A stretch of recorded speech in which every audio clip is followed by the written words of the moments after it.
दिवंगत मोहम्मद शहाबुद्दीन साहब की पत्नी हिना साहब चुनाव लड़ने का मन बना लिया है। जी हां, लोकसभा चुनाव निर्दलीय लड़ने का मन बनाया है और ऐसे में क्षेत्र में भ्रमण कर रही हैं। आज वो अमलोड़ी सरसर पहुंची, जहां देखिए तस्वीरें की देखिए किस तरह लोगों से वह मुलाकात कर रही हैं और अपना परिचय भी बता रही हैं। साथ ही यहां तमाम जो हिना साहब के साथ रहने वाले लोग हैं वो सभी लोग इनके साथ पहुंचे हैं और इनके पक्ष में गोलबंद करने की भी बातें कर रहे हैं। आप भी सुनिए कि इन सभी लोगों ने क्या कुछ कहा और हिना साहब ने खुद क्या कहा। तारीख को हिना साहब के पक्ष में मजबूती के साथ पोल करते हुए और हिना साहब यहाँ से दिल्ली भेजने का कार्य करेंगे। मैं अपनी वाणी को विराम देने से पहले मैं गुजारिश करूंगा, मैं निवेदन करूंगा कि आप दिल पे हाथ रख के जरा बता दीजिए कि क्या 15 साल का मेहनताना इस विधवा महिला के पक्ष में होना चाहिए कि नहीं होना चाहिए। आप बता दीजिए कि या उनके हकदार हैं कि नहीं है, जरा बता दीजिए है कि नहीं है। इसलिए मैं निवेदन करना चाहता हूं कि आप फोन उठाइएगा। केवल सरसर के मालिकों से बात नहीं समझ में आती है। सरसर के मालिक, सरसर के नौजवान और किसान और हमारे महाराजगंज के भी धरती से आए हुए मनीष बाबू से भी अपील करना चाहते हैं कि आपका प्यार जुड़ा होगा इस गांव से, तब आप आज आए हैं। यही प्यार अपने सभी रिश्तेदारियों में फोन करिए और देखिएगा ऐतिहासिक निर्णय होगा और पूरा सिवान के सभी मालिकों का सम्मान उस दिन बढ़ेगा जिस दिन 25 तारीख को हिना साहब के पक्ष में अपना एक एक वक्त दे करके और देश के पटल पर हिंदू मुसलमान की गाथा लिखते हुए मजबूत तरीका से भगवा वाले लोग भी, हिंदू लोग भी, मुसलमान लोग भी और मक्का वाले लोग भी, भगवा और मक्का वाले साथ मिलकर के हिंदू और मुसलमान अगड़ा हो पिछड़ा हो हम सभी साथ मिलकर के एक नया इतिहास लिखने का कार्य करेंगे। इन्हीं चंद शब्दों के साथ अपने वाणी को विराम देता हूं। जय हिंद, जय भारत, जय हिना। बहुत बहुत धन्यवाद। जिन लोगों के सौजन्य से ये प्रोग्राम हुआ है, राजेश बाबू जो हैं और उनके भाई धनंजय वकील हैं, जो इधर सरसर की तरफ चलिए और सभी नौजवान हमारे बुजुर्ग लोगों ने बुलाया है तो हमने कहा ठीक है। मेरा तो यही काम है कि लोगों से मिलना, आशीर्वाद प्राप्त करना। यहाँ पर बैठे हुए सभी हमारे बड़े आदरणीय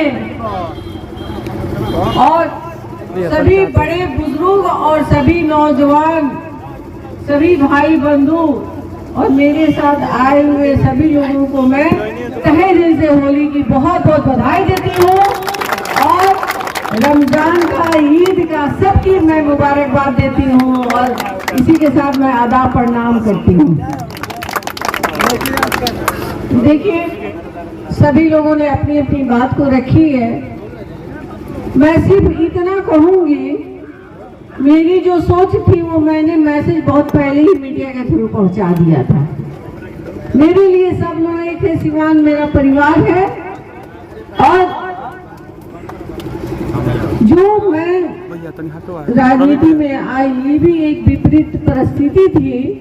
लोग नहीं कहते जब परिस्थिति बनेगी तभी कुछ होगा, तब मैं घर से निकलकर आप तक पहुंची हूँ।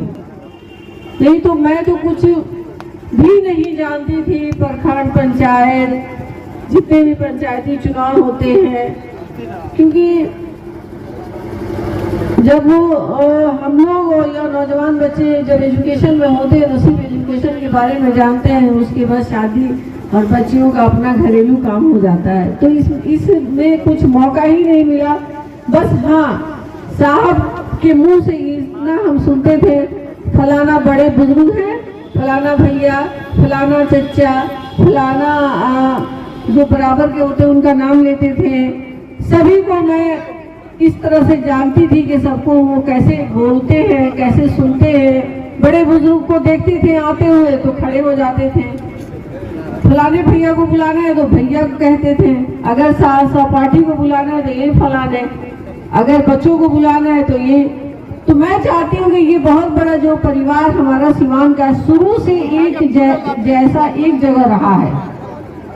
छिन्न भिन्न परिस्थितियों के कारण होती रहती है, लेकिन अभी सब हम लोग एक है, एक बनकर सिवान के लिए सोचेंगे और खासकर नौजवानों के लिए, उनके एजुकेशन के लिए, उनकी रोजगार के लिए और अच्छे से अच्छे व्यवस्था बनाने की कोशिश करेंगे। और भाईचारगी को कायम रखने की मेरी पहली अपील होगी। और जो भी काम, जो भी होगा मेरे हक से, मेरे सामने जो सही होगा, वो जैसे साहब कहते थे कि हाँ ठीक है, नहीं करना है तो नहीं करना है, नाराजगी नहीं है। नाराजगी में भी लोगों की खुशी होती थी कि चलो इन्होंने झिलाया तो नहीं, इन्होंने तो तुरंत हाँ या ना कह दिया। लोगों की तरह कल आइए, परसों आइए, नरसों आइए, ये तो मसला नहीं था ना। तो इसलिए मैं भी उन्हीं की अर्धांगिनी हूँ, वो नहीं रहे, उन्हीं की पश्चिम पे चलकर मैं आगे बढ़ना चाहती हूँ। अपने जिला के लिए, अपने गांव के लिए, अपने बिहार के लिए मैं कुछ करना चाहती हूँ। मुझे बस विश्वास है आप लोगों पे, मैं आगे बढ़ूँ, आप लोग मुझे सहयोग करें, आशीर्वाद दें। गोरखपुर में प्लॉट लेना हुआ आसान। बंधन पैराडाइज, आपके सपनों का टाउनशिप, जहां आपको एक ही कैंपस में मिलेगी अस्पताल, स्कूल, पार्क, शॉपिंग एरिया जैसी सभी जरूरी सुविधाएं। एयरपोर्ट से मात्र 3 किलोमीटर की दूरी पर नेशनल हाईवे के किनारे माडा पार्क, जहां मिलेगा आपको शांत, प्राकृतिक और सुरक्षित वातावरण। सिर्फ 25% भुगतान कर बाकी आसान किस्तों में करे पेमेंट। तो इंतजार किस बात का? आज ही दिए गए नंबरों पर कॉल करिए, हमारा साइट विजिट करिए। हमारा पता है बुद्ध विहार पार्टे निकट GDA ऑफिस, तारामंडल, गोरखपुर।